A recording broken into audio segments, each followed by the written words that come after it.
You got to prepare what you're going to do and prepare where you're going. Because there's a fine line between being something cool and a mistake. So you got to be like, no, man, I'm going here. One of my teachers used to say, you hit the bullseye because you meant to. And I've been working on that for half my life. One day I hope to do it. I am so excited to bring you today's episode with this great guest. I'm Jason Heath.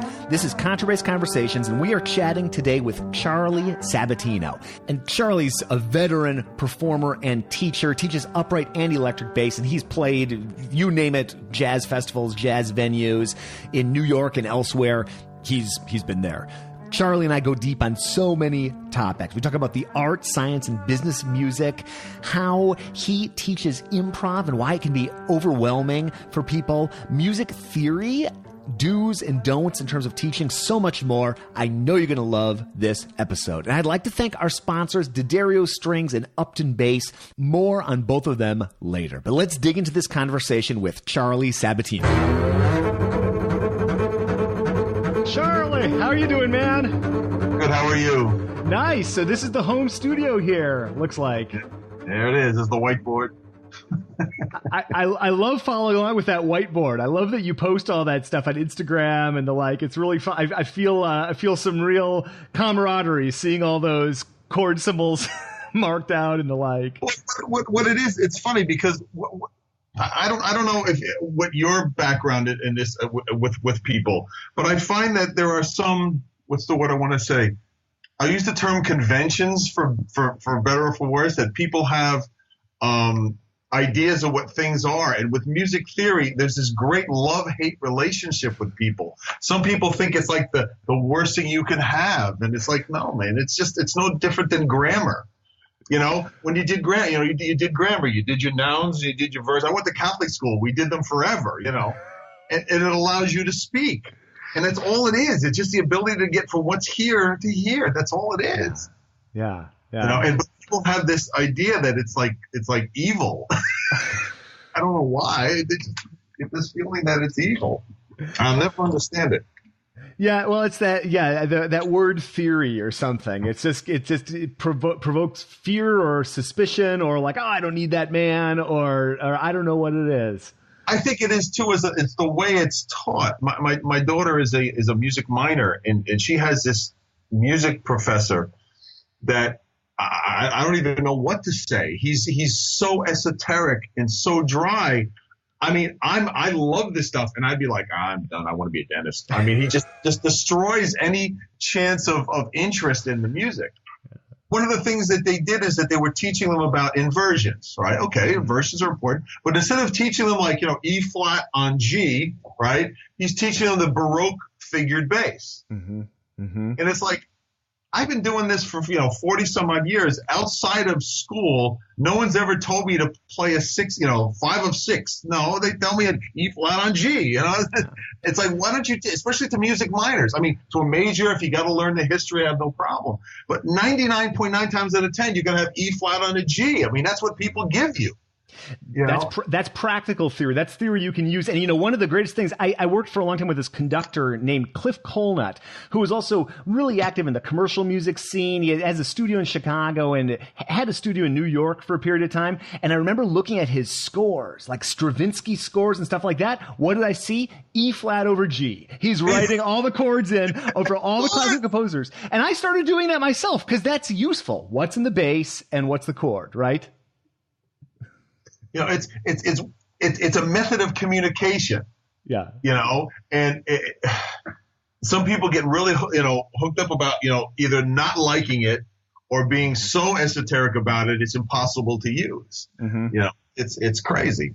And that's what I think it is. And that's why with the whiteboard, it's like, it's just stuff, man. It's not going to bite you. It's not against the law. We're not breaking into the laws of physics here. It's just stuff that you could use, Totally. No, I love it. I love it. It's great. So you teach, obviously you teach bass, but you teach theory as well, or like group classes? Like what sort of, Okay. Tell me. I teach privately, right? And when I teach upright and electric, okay?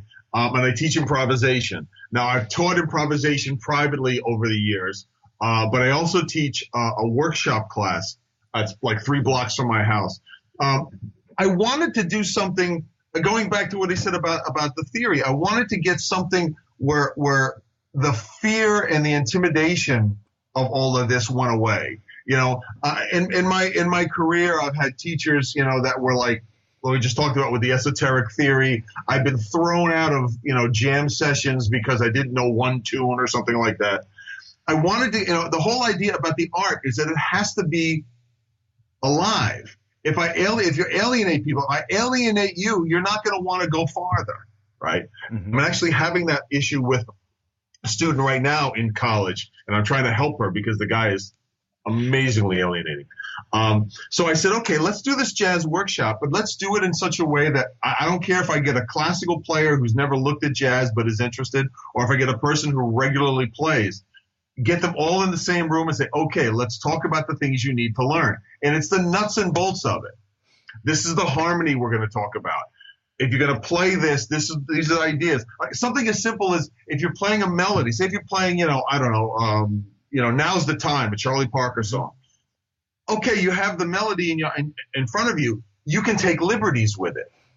It's what the music is. You know, you don't have to do the same thing that other people have done. That kind of stuff. And again, the theory part of it, the whole idea of how to construct the solo. Mm-hmm. Not copy somebody else. Do your own. Listen to other people. And just like I said, the nuts and bolts. Like last night I did it, and I focused on 7 sharp 9 chords. This is what you do over a 7 sharp 9. And, you know, what the harmony is, how to handle it. And then other times I'll be doing things like intros and outros, how to get into a solo, how to get out, how to deal with turnarounds, mm-hmm. You know, all the things that I've had to fight in this room myself, and make it so it's like, you know, this is how you do it. This is, you know, there's nothing here is magic. It's all knowable. It's all doable. But it just has to be presented in a way that people can do it without being afraid if they make a mistake. Mm-hmm. Mm-hmm. That's the fear of so many people. You know, like I play some jazz, but I'm mostly a classical player. And I've been to a lot of, you know, ASTA workshops, American String Teacher Association, and seen improv workshops. And I mean, that fear thing is the first thing that comes up with like, you know, like a violist wants to learn how to improvise, but it just seems so overwhelming. It's like, well, like you're saying, like, you know, what do I do over sharp 9 chords and turnarounds? And it's like this dense, seemingly dense language, right? And I think that just that fear and overwhelm is the first thing people have to try to get over. Well, the problem is too, like when I learned this, what they did is they handed me all the theory. Here you go. And then you're like, okay, now create. And you're like, what? You know, if we were doing a cooking class, I would start you with something simple, you know, how to use a knife or how to use a knife. Well, that's what I do with them. I mean, I've taught 5th graders to improvise because we all improvisation is what we do first. Mm-hmm. And so I start with simple harmonic ideas, you know, something like a blues with just one scale. And because the harmony is something I can teach you. That's just like times tables. Yeah. The application becomes the problem. So if you start simply with, and you get on the bus of how to improvise, if I add more stuff to it, it's the same idea. The problem is they give you all the stuff first and you're like, you're kidding me, right? And what do people do? They instead of tearing all that apart, and people do this as bass players, just, you know, traditional bass players, they copy somebody else, or they memorize the Omni book, you know, or they copy every one of, you know, name bass player here's lines, and then that's like going out with your friends and talking in movie quotes. Sooner or later, someone's going to punch you in the face. You know? And it's I call it music on the molecular level. It's taking it apart note by note. I do an exercise called musical chairs, where I'll have a song, like say A Train, and the first set of chords is C major, solo on A Train. Blah, blah, blah, blah. Stop. What note do you want? Oh, I'm on an A. Okay, you're going to a D7 sharp 11. Where do you want to go? Okay, I'll go to the G sharp. Play it solo. Stop.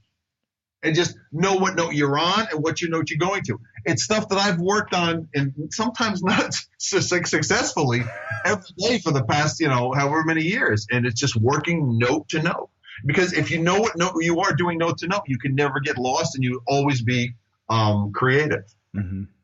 It's funny that you mentioned like teaching improv to fifth graders. I am literally, after we get done with this call, going to go teach not fifth graders, but sixth graders. And I was thinking about doing some sort of improv with them. Bunch of sixth grade bassists. Like, what would you do with a group of sixth grade bassists? They've played for a couple of years and you want to teach them improv. Like, what would you do? Yeah.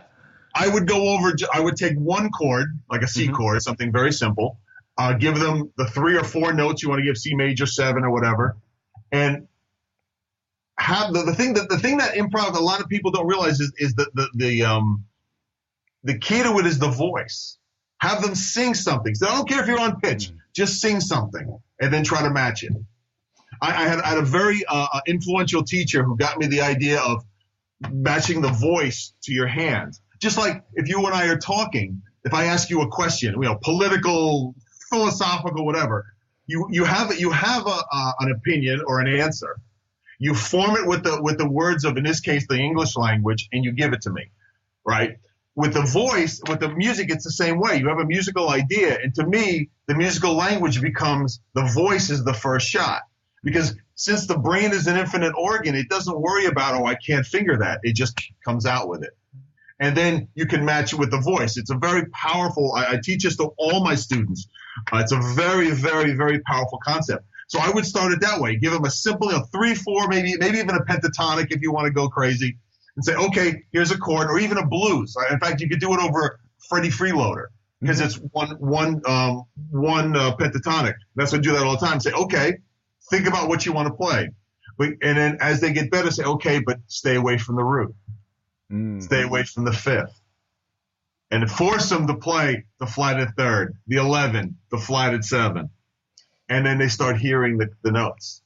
And that's the way I start all my improv with. Because it's 5 notes, right? And it's a blues. Everybody knows a blues inherently. And you can just try. And there is no wrong, really. I mean, when it comes to improv, it becomes shades of right. There's really no wrong in this. And just let them create. Love that. And whether it's a sixth grader or whether it's like a violist at a ASTA convention that wants to dig in, starting with the voice like that and something like Freddie Freeloader, and then start removing some of those safety, like the root and the fifth. Okay, that's cool. The problem we have as bass players, and I think bass players are the hardest people to teach improvisation for 2 reasons. In my opinion, unless you're classical, you classical guys have an advantage over the rest of us. The rest of us are never taught the solo part. If we were a guitar player, chord solo. A horn player, your part in a solo. No matter, classical guys, you guys get more classical, solo classical. But we're not. So right away, we're at a disadvantage. And when we look at a chord, we think of the root and the fifth because that's where we're started with. And I teach my students that you have to have a Jekyll and Hyde. You have to have the supportive player, and you have to have the solo player. And you got to have something in your playing or in your persona that switches you over. I've had students tell me that they think of it as a switch in their head, a door open. For me, it was always a breath before I start the solo. Okay, Jekyll to Hyde, or whichever one you want to consider what. Because you have to look at that B flat chord. So the first chord of Freddie Freeloader is a B flat 7.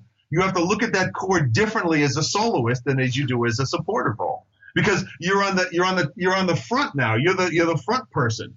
And sometimes that gets hard because you do, however many years of B flat F, and all of a sudden you're thinking no. And it's hard. It's probably one of the most difficult things to teach bass players, to stay away from the fundamentals. Yeah, just like what you're saying, because that's what we've been trained to do. And I remember I doing the High School Music Institute back when I was, in a high school at Northwestern, and a bass player played a solo, and a friend of mine turned to me and said, he's like, yeah, good solo. I mean, it just kind of sounded like a sped up bass line, but it was pretty good. And I think that's the thing that we struggle with so much. It's like teaching barbecue to a vegan. It's I'm saying it's totally different. It took me a long time in the way I do it. And in fact, I got in trouble doing a bass clinic. I said to him, you want to be a better bass player? Stop listening to bass players. What I mean is listen to music because your bass line is cool, but you have to think of it relative to the rest of the song. And if you're learning to solo, you should be listening to singers and horn players, right? Because those are the people that are much better at it than we are. And you get the idea. I mean, Ella to me was the watershed moment. I transcribed her. Oh my God, it's probably 1998, 1999. I transcribed her How High the Moon solo. I don't know if you're familiar with it. And I remember putting it down, and I'm like, and it just, even if you don't follow the notes, just you follow the rhythms and the articulation and the stretching of time. It was just eye-opening for me. Wow. How do you, I'd love to know, because everyone's got a little different process. How do you transcribe something like that? Like with Ella, did you sit down at the bass? Did you sit down at the piano? Did you? I start with a fretted instrument, because my fret electric is, first of all, because I can sit, right? And it's just easier. And like in my case, my electric has a C string. So I go E to C, so I can play things higher and catch the right pitches. Nice. And a lot of work and a lot of cursing. Things we musicians do. Yeah. That's why the soundproof practice rooms has nothing to do with the playing. Has nothing to do with the playing. One thing that has impressed me about Upton Bass ever since I got to know them was how many artists there are out there that are so satisfied with the work that Upton has done for them. Here's Lucia Torino of The Devil Makes Three, outstanding band, on her experiences with Upton. I have the Upton travel bass. A friend of mine who was in a band called Brown Bird, I think she'd had some work done on her bass, and she had a pickup that she got from Upton, and she knew one of the guys who worked down in the factory in Mystic. Also, calling it a factory is really charming because it's really just a barn that smells amazing with lots of cool basses and very sweet men. Chris Wood, I think he had 2 Chadwick basses with him, and so I got my courage up and sort of sidled over to him at one point and was like, I need a bass, what should I get? And I talked about Chadwick and about Upton, and he was like, honestly, I'd go with the Upton. Learn more at uptonbass.com, and thanks for sponsoring the podcast, guys.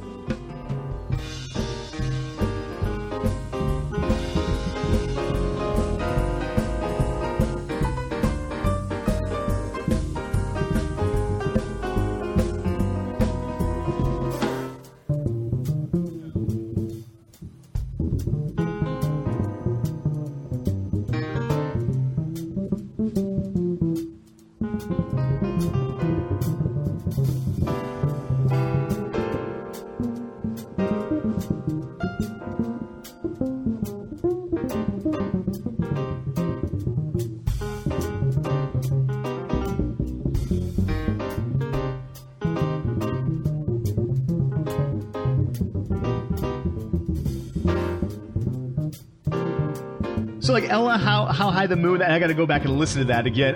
What are some other desert island tracks for learning improv? Like, are there some 4 or 5 things you recommend frequently just to kind of get people's brains working? Or?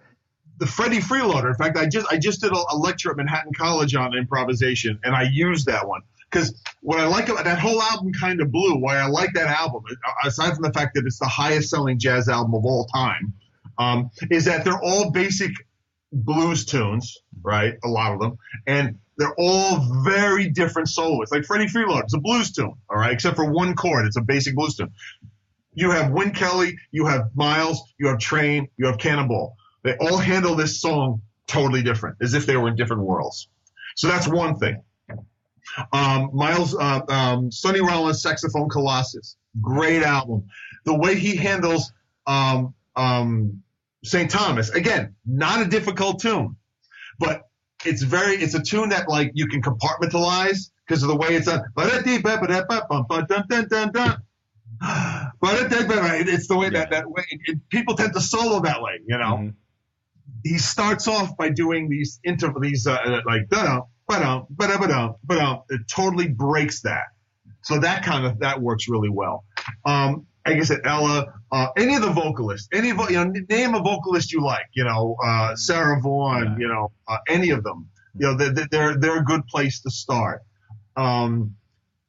Train is cool, but it gets a little crazy early on. But I will notice that when I've ever taught jazz improv to rock guys, especially metal guys, because there's a huge metal scene in downtown Manhattan, that Train seems the one that they jump on first, and I don't know why. Interesting. Well, there's that sort of technical sophistication to metal, and it's funny if people like. Yeah, that's what I'm thinking. Yeah, like I don't know if you started in metal. It's amazing how like I figured. Me too. I was sitting around I was doing a music festival in Tijuana recently, and like 8 of us guys were sitting around a table, and we're like, "How do we start? Metal, metal, metal." But there is that level of technical sophistication to the music. I mean, it really is like virtuosic music so frequently. Well, the thing that I try to tell all artists, I don't care what music you're talking about. We all get on the bus in a different place. Yeah. And all of it is good. So if we're talking about jazz, and if Train gets you on, that's fine. If Miles gets you on, if Ornette gets you on, I don't care. Mm-hmm. There's no right or wrong here with that. Mm-hmm. You know what I'm saying? If you don't like Miles, the police aren't going to take you away. You know what I mean? It's, there's analogous things in classical too. Mm-hmm. I mean, and of course, the innovators are always the ones that get in trouble. Mm-hmm. Wherever that innovation comes from, I had a teacher that, studied under Gary, and some of the stuff that Gary went through, because he used the third finger and because he played near the bridge, it's like, guys, I mean, even now when I teach classical players, I have to, because in jazz, I have to use my third finger. I want to use my feet. I need more, as many, Yeah.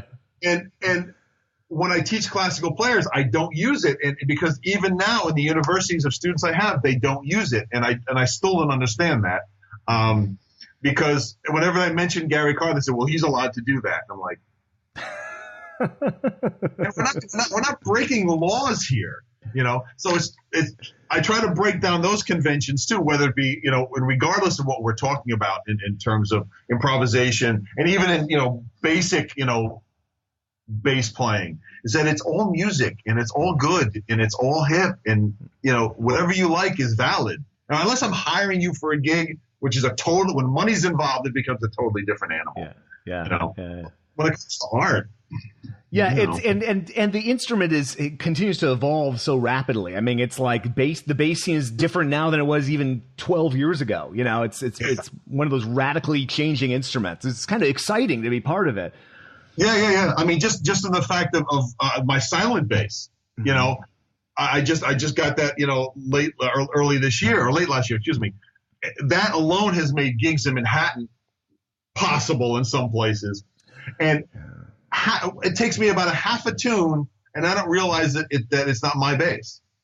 It feels so natural, That makes things like that, I don't have to carry this monstrosities in some places. And mine's actually a small 3/4 compared to other players, that I can do other gigs that would be like really hard or very, almost impossible, that I can actually do gigs now. And the fact that I have that it exists, make life so much easier. Okay, so that's and that's the Yamaha silent bass. That's been on my dream list of gear for years and years and years. And I've always wondered, so you adjust pretty quickly, and it feels like you're playing an upright when you're playing a gig on that. Okay. The only problem with it is if I'm really digging, when I'm soloing, the mass is a little different. Yeah. Physically, although it takes about a half a tune and I don't even realize it. Mm-hmm, mm-hmm. About half a tune for me. Well, and talk about a game changer versus, hauling a bass and an amp. And I don't know if you're like most New York players, but if you're taking the train, to stuff. No, I drive. I'm done with, as we call in New York, the schlep. I'm done with that driving. It makes it so much easier, especially like if I do some of the more avant-garde things that I get hired to do. I'm carrying a pedal board and all the things, so it just makes life a lot easier. Mm-hmm. But it sounds and it feels it's perfect. It's got beautiful vibrato.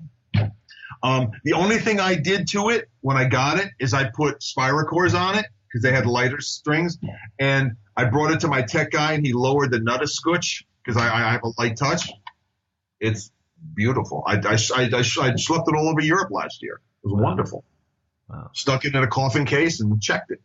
That's great.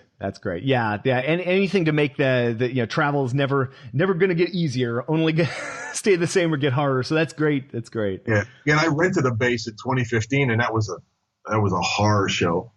Yeah. Horror. It's tough because it's not like piano, and even pianists complain, that the touch on a different instrument is different. But we're sewn on to E flat neck, D neck, 3/4, 7/8, and those terms don't even really mean anything. They're just kind of vague generalizations about bass shape. And if you're doing something, it's one thing if you're playing maybe like G's and D's in first position, for a game. But if you're doing something where, especially involving improv, it seems like that part of you, if you're not comfortable with the foundation you're standing on, it's really hard to step out. Yeah. But it's, it is what it is, and that's, you have to try to make it as comfortable as you can as you go. Unfortunately, everybody deals with it. You talk to anybody who travels, I even know guys that, have riders that, electrics are waiting for them. And sometimes they never know what they're getting, Mm-hmm.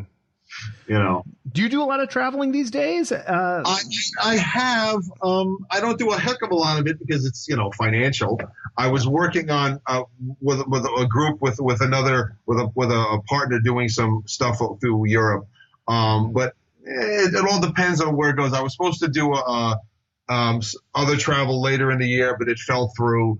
I don't know, it's none of it comes up, kind of quickly. The problem is that it's always so tentative. I mean, I don't know what your experience is, but I have more friends who have tours that are like gone, the money, no money gone, they get them and they go away. They get them and they go away. So I don't put a lot of credence on it, as of late because of the way it's going. But I did a bunch last year. I was in Montreal a couple of times. And I was in the Stockholm Jazz Festival. This year, I don't think I have anything planned. I'm doing a lot of domestic stuff. I'm trying to get my own group off the ground, so I'm just writing like crazy. Yeah. And I got a couple of dates I'm trying to do it with. In my case, I don't want to go, which is not always the case. I don't want to do anything unless I can pay the players and pay them well. Mm-hmm. So that kind of cuts a lot of work. I don't want to do free stuff in Brooklyn. It's just not worth. I don't have the time. They don't have the time. I'd rather just, wait until something works better, Yeah. Right. And once you get to a certain point in your career and you've got enough of the portfolio of activities, so you, with the teaching career and with the, so even if one year's a little lighter than another, you have, the resources to, just in terms of contacts and that sort of thing. I'd love to know when do you write? Is it like, cause some people, they get up and they write in the morning, compose in the morning. Or is it, and some people it's like totally sporadic? Like how does that fit in? It's funny because I started writing last year and I hadn't written in a while because, I hate it. Oh, it's awful. It's terrible. So I took a playbook from when I've written articles and things where I, if I'm going to write an article, if I'm going to do a lesson plan, I put up a Word file and I just go stream of consciousness. Just throw everything down. The sky is blue. I like chocolate milk. Anything. Just put it all down. And leave it. So now what I do is, I don't know if you can see, is I have a notebook, a Sam Ash, or as we call Scam Cash notebook at my piano, right? and I'll have an idea, and I'll put down a couple of bars. I'm a lousy piano player, too. I'll put it down and write it out, close the book, walk away. Don't give myself a chance to second-guess myself. Because what I have found is, in fact, I just finished a tune a week or so ago where I wasn't liking it. So I put it up on one of the scoring programs, and I just press play, which is kind of square, but at least I can hear the notes. And I'm listening to it, and this actually happened. I literally changed a couple of notes on 2 bars, and all of a sudden it opened up. Where before I would have torn it out, I just sat there and I listened to it again, and I went to the piano, fixed it, and I'm like, there it is. Nice. So I'm trying to. So sometimes it's sporadic. Sometimes like if I finish teaching, I'll go sit to the piano because I got one in my mind right now. I'm trying to think about. I want to do a tune using the negative harmony concept, and I got an idea of what I want to do. So I got to start putting stuff in. But usually it's in the evening. I seem to be better in the evening.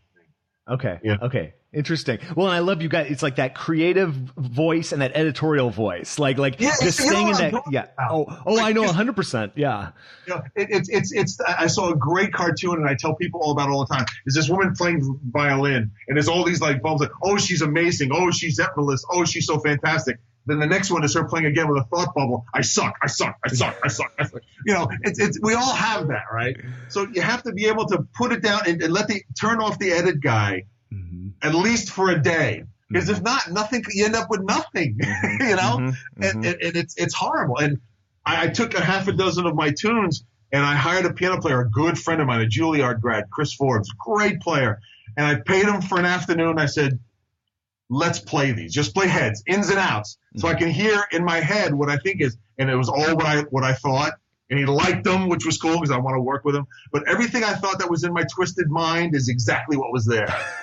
You know what I'm saying? Because I'm just a lousy piano player, and too lousy piano player to do it myself. So I had him do it, and I played because I had some I was doing some pedal point things, so I wanted to hear those. You know, things like you know A flat 7 sharp 11 with a sharp 11 in the bass, which is pretty scary, but I wanted it for a reason, and it did exactly what I wanted to do. You know, that kind of stuff. Totally. So it was cool. Yeah, but I turned off. You have to turn off the edit guy every once in a while because. Yeah. It's counterproductive because we all stink. You know, we're all awful. Yeah. And you gotta ease up. I know I'm awful, but just let me get something on paper. Yeah, and that create. Yeah, it's such a hard thing when you're in that creative state. Yeah, you could get knocked out of it so badly. Like for me, like any sort of notification on my phone or email or something, and I try to when I have work like that to do, I try to do it first thing in the morning and not let because then I get into that small task. And for me, the edit side fits in better to that, to that kind of frame of mind. Someone described it to me as there are two kinds of ways that people do creative stuff. There's swooping and bashing, and swooping is like getting it out, just like you're saying, oh, I'm hungry for a sandwich, blah, blah, blah. And then bashing is I guess Beethoven was a basher. Every single idea, you just hammer. So by the time you get to the end, you're done, but you never get to the end versus I'm definitely a swooper. I mean, if things are going well. Yeah. Sometimes it'll be 2 bars. Sometimes I've gotten up. One time I was working with this one group that was, we were taking contemporary tunes and we were doing them in a jazz feel. We were playing they were playing this place that was like a speakeasy in the downtown, but it was a young crowd. So they didn't want to hear 20s music. So I was working with a piano player, and we took contemporary 80s, 90s tunes and contemporary tunes and did them in a jazz feel. So sometimes you had to reharmonize them and stuff. And I was like, oh, we should do a Ramones tune. Oh, whatever. And then I literally got up out of bed, went to the piano, and did this big band arrangement of I Want to Be Sedated. It's on my website. 37 chords, right? But I just got up and I went, okay, I can do this, I can do that, this chord can be that, and I wrote out this, and I just, wow, right? And it was, it's hard as hell to play, hard as hell to solo over, but I thought about it, and I went, oh, I know what I can do, and one shot, it all came out, and there's a recording of it, like I said on my website, and it's really cool because it's like a Sinatra kind of. Yeah. I did it that way on purpose, and but I never. If I sat down to do it, it probably would have taken me a month. But it just happened so it came out. Oh man! Okay, I got to check that out. I can't wait. You were talking about you're writing or you're starting to work on a tune with using negative harmony. Is that the term? Can you talk about that? I don't know if I know that term. Jacob, you ever heard of Jacob Collier? I have, but he's a multi-Grammy winning arranger, composer, basically a savant. He looks like he's 12. I don't know how old he is, but and he talks about this thing called negative harmony. It's this thing called polarity theory, which I'm not saying I 100% get it or understand it. There's a book called The Theory of Harmony by Levy, Levy. The book is it's like a pamphlet. I've been reading it for the past year. I'm about a third of the way through it, and I've got notes and I mean it's really hard. It's some people agree with it, some people don't. I'm just trying to see what it's about. And it talks about that if you have a C, E, and G, right? you can do its mirror image on the back, which is an F minor, right? It is just mirroring the intervals. So you have negative and positive harmony, and you can do, and it's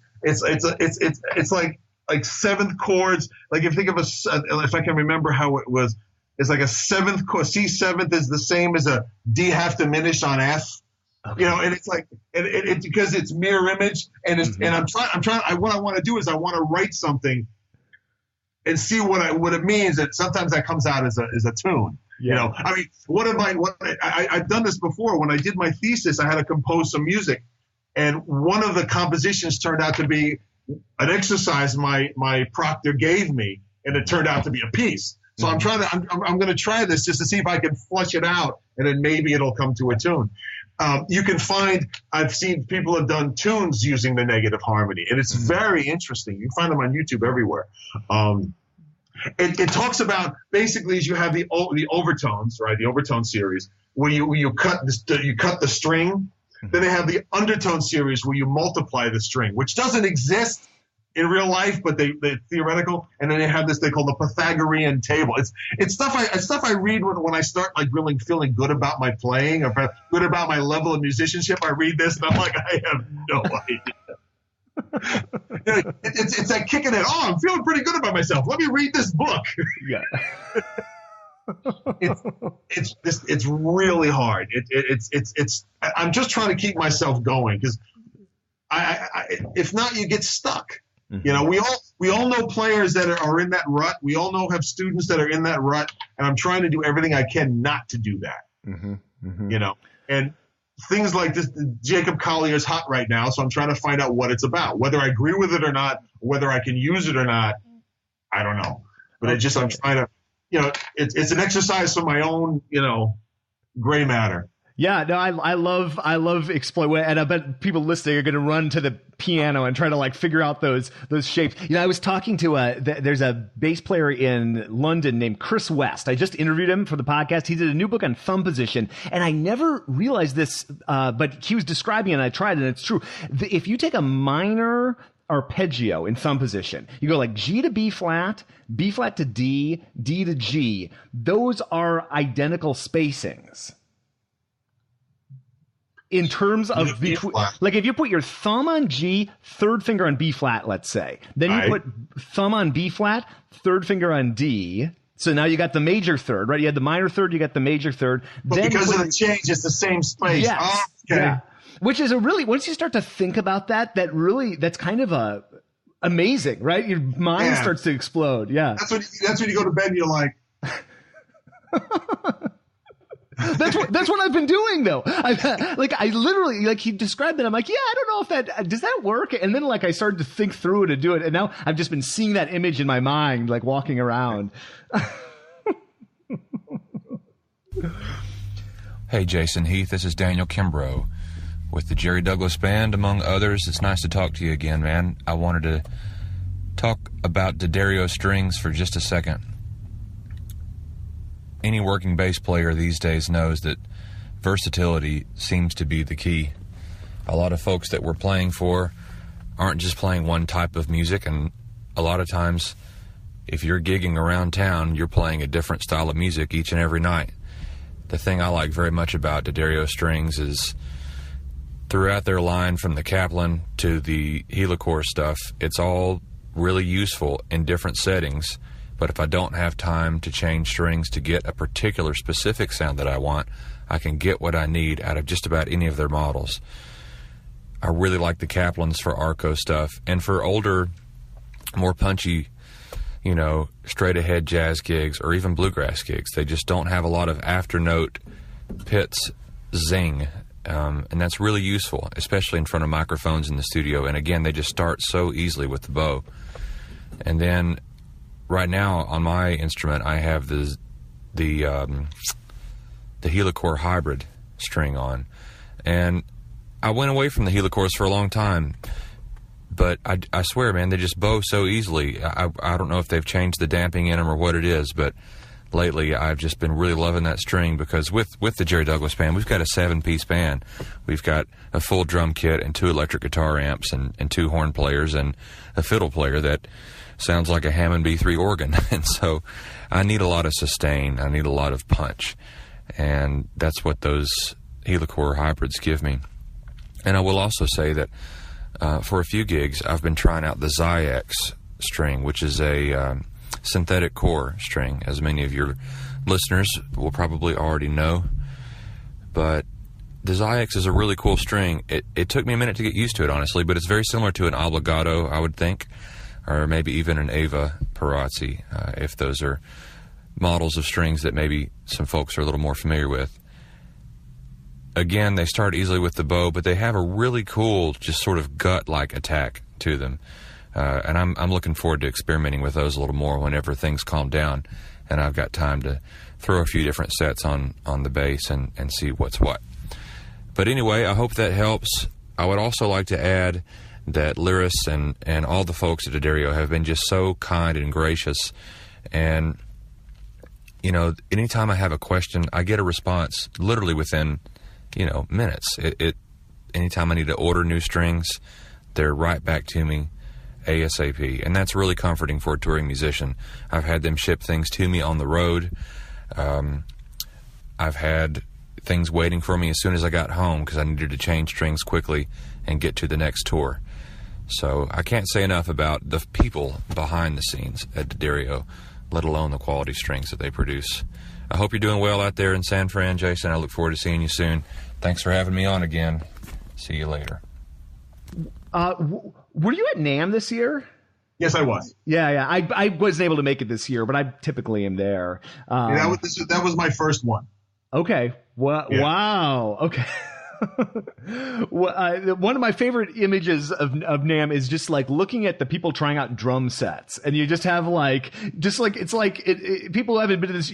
It's the scale of this thing is unimaginable, and just like as far as the eye can see, just people like going bonkers on drum sets, and I just find it fascinating and overwhelming, and all at the same time. That and the outfits. I saw a woman with the Monty Python ram horns on. And I remember talking to a friend of mine. I said, honey, what do you want to wear to NAMM?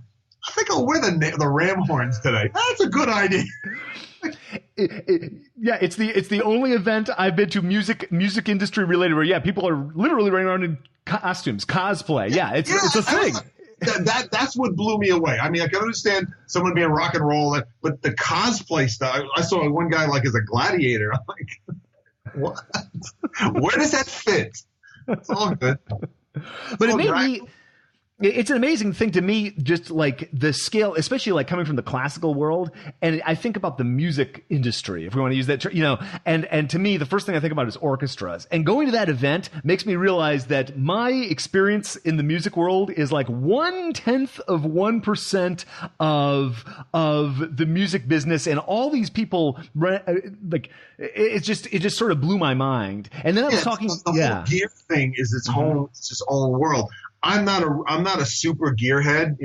The stuff I have is the stuff I use, but the gear thing can get crazy. I'm such a noob with that stuff. I actually call some of my students, can I ask you a question? When I got endorsed by Lakeland, they said, pick out a bass, and I panicked. And I'm calling them, what do I want? Because I usually go play an instrument, right? But here they're going to build me one. And I'm like, wood, metal, strings. I don't know. But some people know that stuff. Like,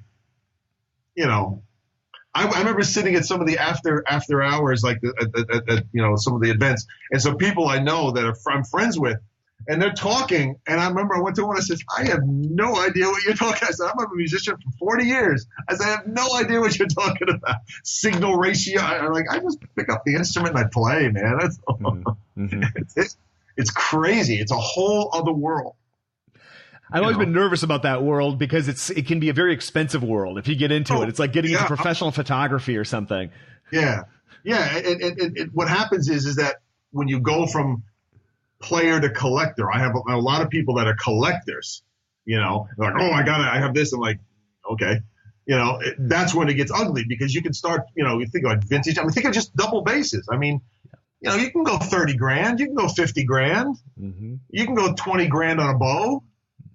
You know, not that much difficulty. I mean, you know, it's crazy. Totally. Yeah. Without blinking an eye, you can get, yeah. So that's always been my fear. I have a bit, you know, I'm interested, but, you know, I remember talking to Dave Swift, who's the Jules Holland's bassist, you know, and I think Dave has, I don't know, it's in dozens and dozens and dozens of electric basses, right? And it's just like, yeah. I had a student that, he has his own business, and he has a room probably twice the size of this room with multi-$1,000 basses lining the walls. Mm-hmm. I remember he sent me a picture, and I was stunned. Like, what? They're just lining the walls. Yeah, some people collect, and I got no issue with that. It's just not my thing. I play, you know. I just want to. But you know, I mean, I'll be honest. I mean, I always wanted a boozy. Mm-hmm. You know, could never afford one, but I've always wanted a boozy. Mm-hmm. You know, but other than that, you know, if I can use it, I keep it. If I don't, out it goes. You know. Yeah. Yeah. You know, it's events like that really open my eyes, like I was saying, like to the music industry. And I do a fair amount of teaching. You do a ton of teaching, and you're working with probably players of all ages, but you've got to be, you're probably working with a lot of people that sort of college age range, thinking like, what the heck? I love this thing. I want to do something with it professionally. What's that world like? And you've been doing this, like you said, for decades at this point. Like, what do you tell people these days? I mean, you know, everything's changing, you know, obviously, like in terms of technology, careers, like what advice do you give to people? I know this is a huge question, but. No, but I get asked it all the time. Yeah. There's two parts. I don't care if we're talking about, you know, making water bottles or music. There's two parts of it. There's the art, three parts, I guess, the art, the science, and the business. Mm-hmm. All right. What I find is the business part people are lacking. You have to say, okay, if I want to be a musician, you can't, you know, unless you're expecting to be the next teen sensation, right? You have to say, okay, where do I want to go? Mm-hmm. You know, do I want to be classical? Do I want to be jazz? Do I want to be pop? Whatever. Do I want to, you know, even like this, do I want to be electric? Do I want to be upright? Do I want to be a doubler or whatever? And then you have to set a business plan. You know, what do I want to do? Is it promoting a band? Is it my band? You know, is it teaching? Is it therapy? I remember I had a teacher, one of my teachers years ago, Fred Paterno, and he got his music degree, and then he went for a master's in therapy. He was a great jazz player. And I remember, this is like, I'm talking like early 80s. And I remember I was like, therapy, what the hell is that? You know, are you crazy? Now it's a big field. And actually I found out that people I know that are going to therapy now know his name. He was like one of the pioneer guys. But, you know, what do you want to do? You know, do you want finding out where you want to be with it? Because the business part I find really, really lacking in players. I've had players come to me, icons, friends of mine that are icons in the industry, talking about, oh, I'm thinking about teaching. And they think that they're just going to come. Mm-hmm. You got no. If you opened up a deli today, you don't just open up and go, okay. No, you got to have, you know, a plan. So it's deciding where you want to be in there. I mean, I chose. I mean, I've been teaching through my whole career, but I could teach more now than anything else because of the fact that it pays my bills. Mm-hmm. You know, a wise man once says, "You walk through the door that's open." You know, come to find out that wise man was Bob Saget, which is kind of ruins the whole thing, but it's still. One of my friends told me that when I called him on it, so he told me what it was, and it just totally ruined it. But it's still good. You know, you have to decide. You know, like you said, you're on the classical side. That's great. That's a choice you made. You could have stayed in the metal side when you were younger. Again, that would have been fine. All right. But you got to make that decision. You know, you're doing the podcast. I'm doing the teaching. All of those things are decisions you make. And that part I think is lacking. But then there's the part that I find understanding that, you know, this is work. You know, I mean, even at where I am, I still put in at least 4 hours a day, sometimes more, depending on my teaching schedule.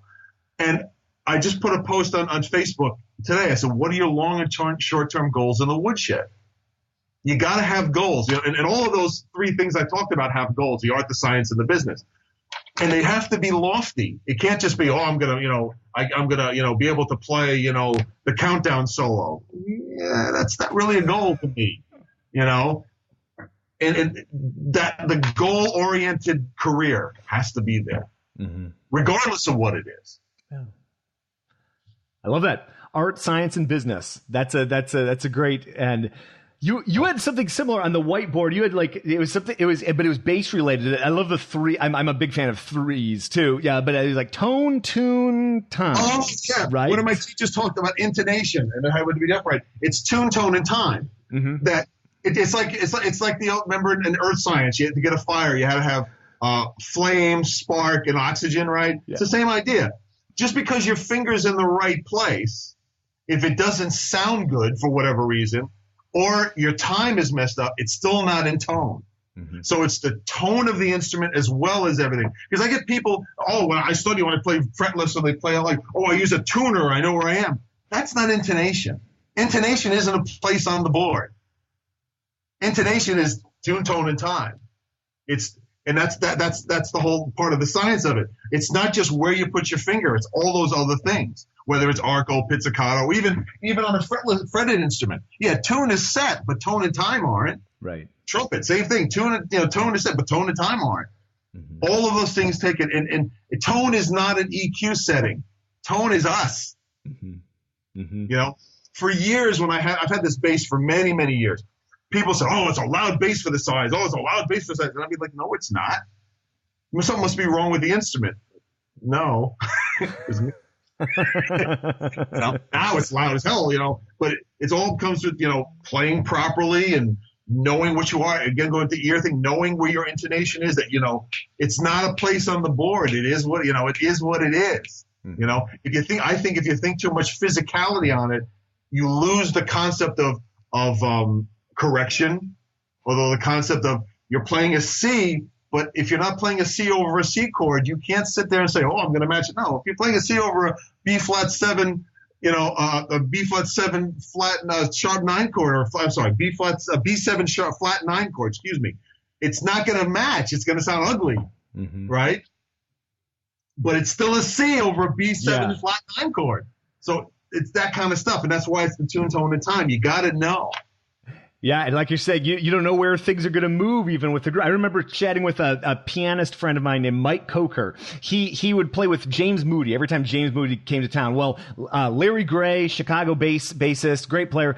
The three of them would play as a trio, years and years. And Mike would lay out on piano, so it'd just be Larry on bass and James Moody, and James liked to go sharp, and Larry would just like ride the pitch up, no problem, the C's are going sharp, and then Mike would come back in with the chord, boom, and the harmony would be like, it's like someone ran into the side of your car. How many times have I played, at a club, especially in New York, and I know they're everywhere, where you have, the old ballpark piano, every note's in the ballpark, and you tune, give me an A, and you tune, and then every octave is in a different temperament, and you're like, vibrato!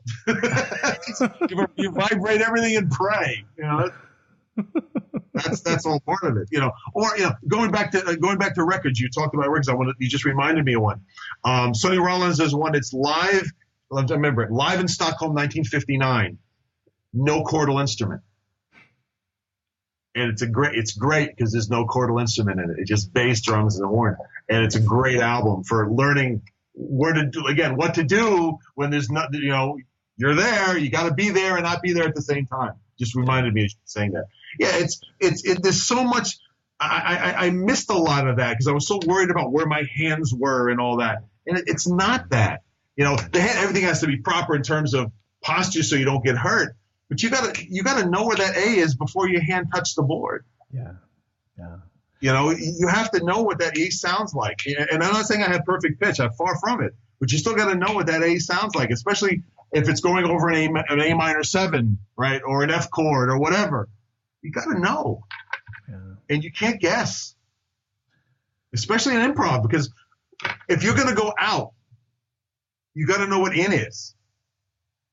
I do a fair amount of free jazz downtown, and some people just think it's just like making noise and stuff. No, you got to know your traditional harmony that much better, because when you go out, you got to know where in is. I work harder soloing that than when I do a Charlie Parker tune. And it's all that, again, that tone, and time.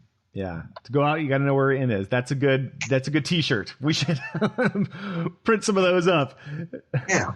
I actually did a post. I was talking to the workshop a couple of weeks ago talking about resolution. Sometimes when people solo, they go, they get 2-5-1 in C. They get to the C and they're like, C, right? It's like, I'm here, right? And it's putting a period in the middle of the sentence. And I remember telling him, I said, resolution is a relative term. I mean, even even Stravinsky did this. It's nothing new. It doesn't have to be they lived happily ever after. I told him, it could be that they moved into a crappy apartment and are dead up to their ears. It's still a resolution. Mm-hmm. It doesn't have to be this beautiful package, because then it gets boring. Right. It's like some of the TV programs, like some of these like Law and Order, where they always get their man. Well, that doesn't always happen. Right. Sometimes they don't. You gotta live with that. Yeah, I love that. I love that concept of like getting that C being like putting a period in the middle, because that's I'm here. Sometimes it's like, oh, I'm here. No. Yeah. I used to work with a piano player like that. He'd be like, tonic. Yeah. What? it's like you're throwing the car in reverse. It's like, no, man. We had a fabulously talented concert pianist that was playing Prokofiev concertos and this and that and Northwestern, and did jazz combos for a quarter, and it was like one of the most entertaining things ever, because it was like chops like you wouldn't believe, but like some of the most bizarre improv ever, and that happened a lot. Boom, C major. Like, really? Okay. People get afraid of resolution, or should I say the degrees of resolution. Yeah.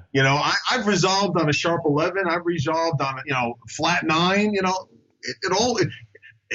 I think Mark Levine says it the best in one of his books. He says, if you're going to go out, you're going to do something different, you have to do it with conviction. Mm-hmm. And you have to, and then Schoenberg even talks about this. You got to prepare what you're going to do and prepare where you're going. Yeah. You can't just, because there's a fine line between being something cool and a mistake. So you got to be like, no, man, I'm going here. One of my teachers used to say, you hit the bullseye because you meant to. And I've been working on that for half my life. One day I hope to do it. Well, me too, man. Hey, Charley, this is super fun. Well, I love having people back for round 2s and round 3s. I'd love to have you back, but you have one sort of traditional last question, which is something along the lines of go back to 18-year-old Charley and give him a little bit of advice. Don't listen to other people. Especially those that try to throw shade on what you're trying to do. I start shedding longer earlier, right? Yep. And be true to your dream, because as I've had people say to me when I was younger, why even bother? Nobody ever makes it. And it's like, making it is a relative term. If you've ever seen the if not, I'll send it to you. There's a great sketch from the Kids in the Hall. They were a Canadian troupe back in the day, and they had this teenage metal band called Armada, and I'll send it to you. And they always talk about making it. We got to make it, right? And it's a relative term. I've got a house, a roof over my head. I have a family, and I'm able to play. As far as I'm concerned, I've made it. I'm not a rock star. I'm not a celebrity, but I'm able to do what I want to do. I get up in the morning. It's like, hey, I get to play, or I get to read, or I get to write, So follow your dreams and understand that dream may change a little bit, but the whole thing is there.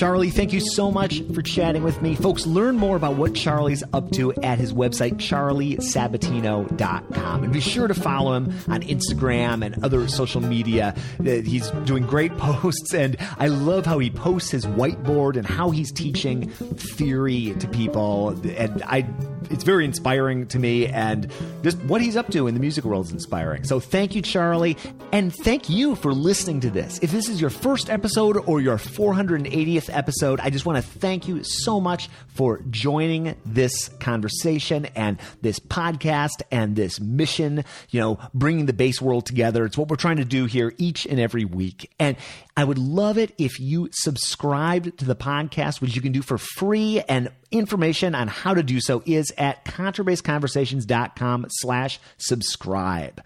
Contrabass Conversations is produced by Michael Cooper, Steve Hinchy, Trevor Jones, and Mitch Mooring. If you're looking for a new bass, Mitch is making beautiful instruments in the Dallas area. Learn more at mitchmooring.com. I'm your host, Jason Heath, coming to you each and every week from San Francisco, California, and we will see you again soon for more life on the low end of the spectrum.